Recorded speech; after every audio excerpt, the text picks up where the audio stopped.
Walang kailangan, sir.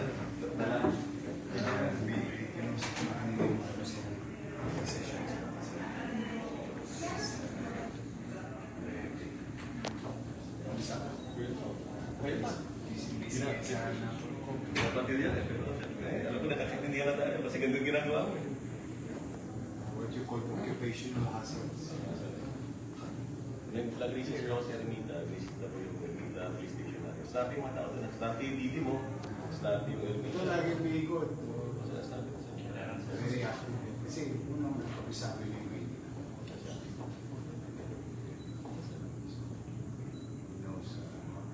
It's a very important thing for official officers. You know, the demographics, geography, culture, customs. Kasi Manila is diverse in terms of demographics. Okay. Pamilya, mawibig lang. Matutulong sila. We're very happy with sila. Masakay sa mission. Nangingibago sila na doon for the past decades. Wala naman bumayo na po.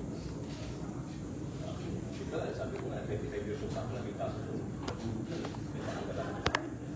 Siniro natin yung backlog yung dito. Sila lang pending na kaso. Yung mga tulong yung binibilat natin. Alam mo. Kailangan sir napagkakamalan tayong politiko. Hindi naman tayo politiko. Alam mo naman. Pero kailangan pakita sir. Otherwise, walang intiwala ng taong bayan. Hindi nila natin makukuha eh. May mga... Pagka may abusado, at least may takbuhan yung mamamayan. Yun ang point ko sir. Yung awareness level ng NAPOLCOM noon was zero. Pag may nangyaring abusadong, pag-aabuso ng pulis, wala silang pupuntahan. Ngayon, alam na nila. At least we're trying to get to that point. Dito, pagka may mabuso rito, ihahatid ko pa sa iyo. Ayun. Ayos yun. May konyat muna sa akin. Tapos ihahatid ko siya. Totoo ako sa ginagawa mo dito sir eh. Kasi kitang-kita dito na may action eh. Yeah, saka we really don't tolerate uncertain yung activities ng mga underworld. Ngayon, maswerte sila pag nakatakas sila. But we'll make sure. It's just a matter of time. We're gonna go after them. Yun ang aming kompromiso. Pag natsambahan nila kami, nakatakbo sila. Ubusin ko lahat ng pera para mahuli sila. Tapos mapapanagot sa husgado. Tama sir. Kaya, ewan ko, your data will show. Medyo nagdadalawang isip ngayon ng mga tulongis dito sa Manila. So, pinapanood ko yung mga videos mo sir ha. Yung mga salasal sa Pasay. Sa isang lugar na yan, ayaw mong banggitin eh. Pinapanood ko yung mga video mo, follower mo ako sir. May nag-ano rito, nag-attempt dumadayo. So, nadadala naman. The least thing that we can do for our people is to give them peace of mind. Kapanatagan.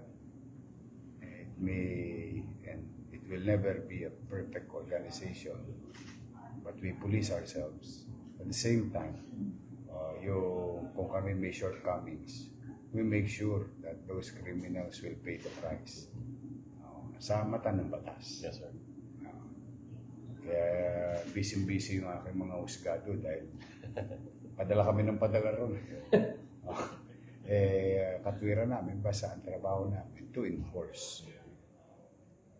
And for them to be guilty or not, it is up for the court to decide. Tama sir. Hindi namin sila pangungunahan.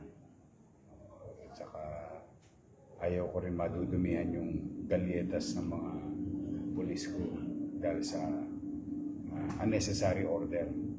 Tama sir. May high tolerance. Ano na rin, sa schooling nila, pulis kasi nasa civilian community nagpapatupad ng batas. Sir, bibi ko lang yung card ko. Kasi dati, tambay lang ako dati dito. Ngayon nasa Napol ko. Tagal ito. Sir, tagal daw ko hindi nakita sa Oo, sir. Vice President. Eh, sir, biglang napunta tayo dyan. Pa-picture tayo. Oh, Ano yan? Kayo muna sir, kayo muna. Sa lugar lang muna kayo.